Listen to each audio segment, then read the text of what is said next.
Hello guys, നിങ്ങൾക്ക് എന്നെപ്പോലെ bubble ഊതാൻ ഇഷ്ടമാണോ? ഇതേപോലെ നിങ്ങൾക്കൊരു എളുപ്പ വഴി പറഞ്ഞിട്ടെ. നിങ്ങളുടെ വീട്ടിലുണ്ടോയെന്ന് എനിക്കറിയില്ല. ഞാൻ ഹാൻഡ് വാഷ് എല്ലാവരും വീട്ടിലുണ്ടാവില്ലേ? ഹാൻഡ് വാഷും മറ്റേ നമ്മൾ പാത്രം തേച്ചിരിക്കുന്ന ഡിക്ഷണറി അങ്ങനത്തെ എന്തോ സാധനമില്ലേ, ആ സാധനം കൂടി ഒഴിച്ചെടുത്താൽ മതി കേട്ടോ. ഇതേപോലത്തെ ഒരു ബോക്സിൽ ഒരു പാത്രത്തിലാക്കിയിട്ട് നോക്കി വഴി ഗൈസ്. ഞാൻ ഇപ്പോൾ ചെയ്ത് നോക്കിയതാണ്. നേരത്തെ റോസിൻ്റെ വീഡിയോ ഇട്ടില്ല, എന്നാൽ ഞാൻ ചെയ്യാനാണ് വിചാരിച്ചത്. പക്ഷേ അതിന് സമയം കിട്ടിയില്ല. രാവിലെ ബ്രേക്ക്ഫാസ്റ്റ് കഴിക്കാണ്ടാ പോയപ്പോൾ അതിന് ഇതായിട്ടുണ്ട് ഗൈസ്. നല്ല രസമില്ലേ? അപ്പോൾ നിങ്ങൾ ട്രൈ ചെയ്ത് നോക്കുക കേട്ടോ. എനിക്ക് ഭയങ്കരമായിട്ട് ഇഷ്ടപ്പെട്ടു ഗൈസ്. നോക്ക്,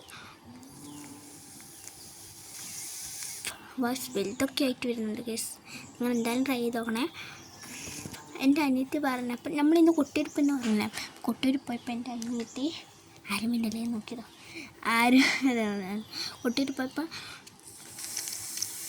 ഇപ്പം ഇങ്ങനെ ഊതുന്ന സാധനമാണെന്ന് പറഞ്ഞപ്പോൾ ആ വിഷാന്ന് പറഞ്ഞത് കൊണ്ട്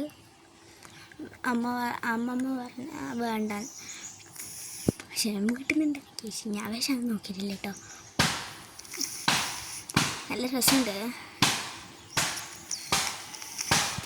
ആർക്കൊക്കെ ഇങ്ങനെ ബബിൾസ് ഉണ്ടാക്കാനുള്ളവർ കമൻറ്റ് ബോക്സിൽ കമൻറ്റ് ചെയ്യണം. പിന്നെ കണ്ട എൻ്റെ പല്ല് പൊരിഞ്ഞു പോയി ഗൈസ്.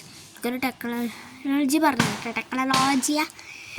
പഴം തിന്നാ പല്ല് ആടുന്ന സൈഡിലേക്ക് ഞാൻ തിന്നിട്ടുണ്ടെങ്കിലില്ലേ പല്ലങ്ങ് പൊരിഞ്ഞു വരും. പല്ല് ആടി ഉണ്ടോ നോക്കട്ടെ, വേണ്ടി കാണിച്ചിട്ടുണ്ടൊക്കെ കാണിച്ചാൽ